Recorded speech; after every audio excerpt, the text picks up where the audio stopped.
This is a 2013 Ford Escape. It's got a 1.6 liter turbo EcoBoost engine. This car has about 70,000 miles, and when you're driving it down the highway with your hands on the steering wheel, it feels almost like you've got an electric toothbrush in your hand. It has sort of a high frequency vibration. It's very annoying. It can even make my hands numb sometimes. Noise, vibration, harshness, NVH is a technical term. Those can usually be related to the motor mounts. And here I've bought a set of brand new motor mounts for this car. I'm going to replace all three of the motor mounts. There's one on the side of the engine, there's one on the side of the transmission, and then there's one underneath that's called a torque mount. It prevents the engine from moving back and forth. So in preparation for doing this, I removed the wipers, and the wiper tray is pretty much necessary for this job. And I'll include links to these motor mounts in the video description if you're interested in trying this for your car. And this is my assistant, Pookie, brand new apprentice, learning as we go along. To do this job easily, you pretty much have to remove the wiper tray from the car because the access to this engine mount down here is very limited otherwise. And to make matters worse, this has this I don't know, standpipe that was installed as part of a recall, I believe, and it's mounted right on top of the motor mount, and it blocks the access to the mounting bolts on the frame of the car.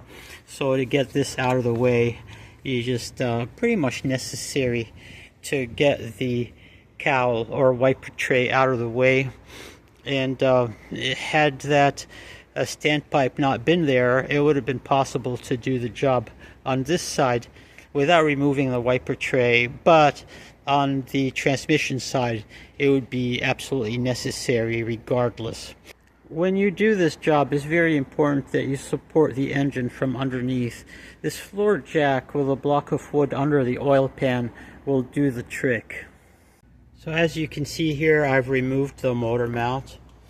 It has 3 nuts in the top, and these came out with their respective studs. And the tops are all 18 millimeters. And then it has 2 bolts in the bottom. They're 15 millimeters. Okay, and this one has its recall standpipe stay that fits underneath the bolt. Here is the old mount and the new mount side by side. Obviously the shiny one is the new one, and I can see here that this old mount does not look in such bad of a shape. There is a difference in height between it and the new one, just the height of this insulator. The new one is just a tiny little bit higher, so it means this one is just a little bit collapsed. So I do hope that there is some improvement to be gained from replacing this mount, even though it does not look completely broken or damaged. The new mount is installed. My process is, with the engine lifted a little bit, I slip the mount over the studs on the engine side, and then I position it over the holes in the frame on the chassis side, and my little helper here approves, don't you?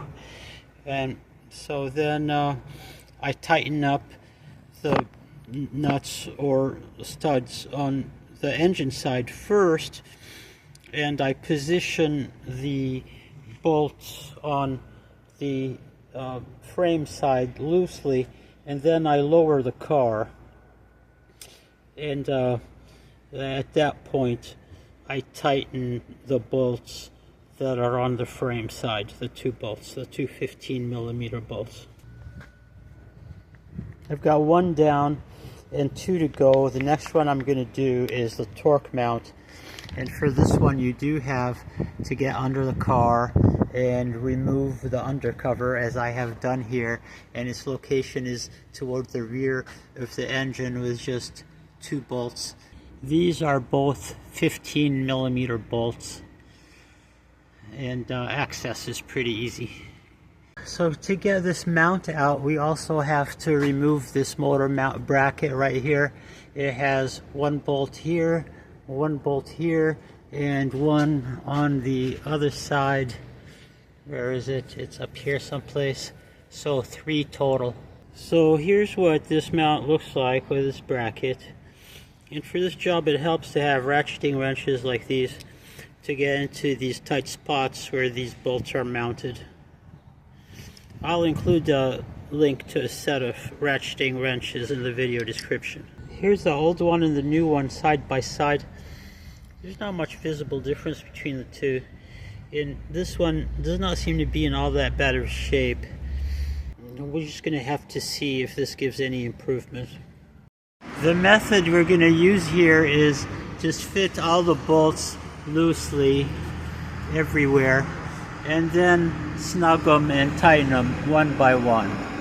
There is 2 down and 1 more to go, and I have the feeling that this last one is going to be the pièce de résistance. The last mount is the transmission mount and is situated right under the battery.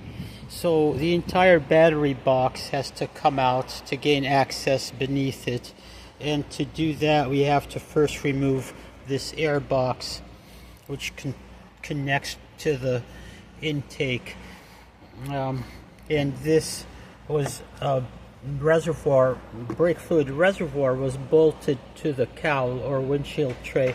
It just can be moved out of the way. Okay, so that's no big deal.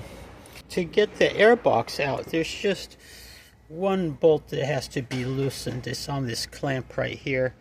And then you have an elastic band here that you can unfasten like this, and then you can just pull real hard, I think, and the air box will come out. So there's the box, and as I said, did not take much to just pull it out, and now we have access to the battery box. First I want to take this cover off. It has like a little clamp on the side. It comes off. Now the battery is exposed.